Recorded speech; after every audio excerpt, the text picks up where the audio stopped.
Good morning, students. Today I'm going to start with the civics lesson number 3, features of the Constitution. In the last two lessons, we studied how our Constitution was made. We studied its preamble and understood terms like sovereign, socialist, secular, democratic, republic. In the preamble, the goals we already expressed, the characteristic features of our constitution. Now, in this chapter, we shall try to understand these in the present topics. Federalism. Federalism is one of the important features of our constitution. In countries with large territories and huge population, government is run by a federal system. Ruling a large territory from a single capital city is not only difficult but may also lead to the neglect of some far-flung areas.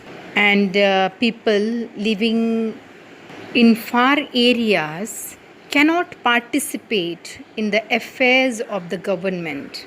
Therefore, governments function at two levels in a federation. Federation is divided into two parts.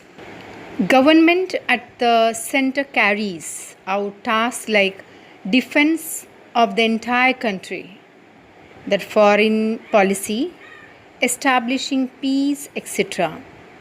It is also called union government or federal government.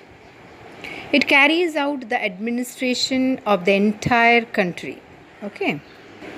The government that oversees the administration of the region that we live, where we live in, is called state government.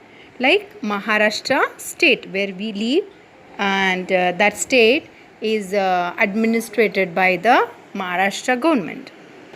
The system of running the administration of a country cooperatively by the governments at two levels, making laws about different subjects, is called federalism.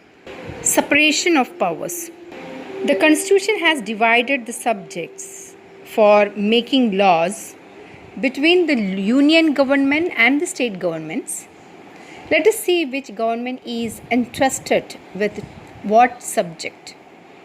Our constitution has given 3 lists of various subjects.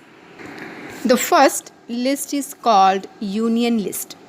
It contains 97 subjects on which the union government makes laws. The state list is the state governments to legislate upon.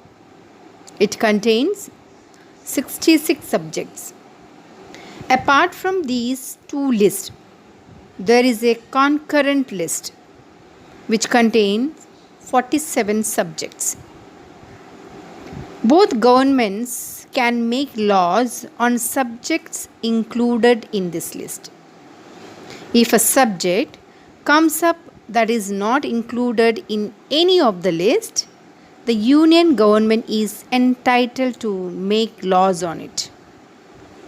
These powers are termed as residuary powers. Do you know the division of powers in the Indian Constitution is unique? It enabled the union government and the state government to bring about the country's progress by cooperating with each other. This also encourages participation of citizens in the administration of the country. Now we will learn who deals with what subjects. First is the subjects with the union government, in that defense, foreign relations, war and peace, currency, and international trade, etc. will come. In second, subjects with the state government, in that agriculture, law and order, local government, health, prison administration will come. Okay.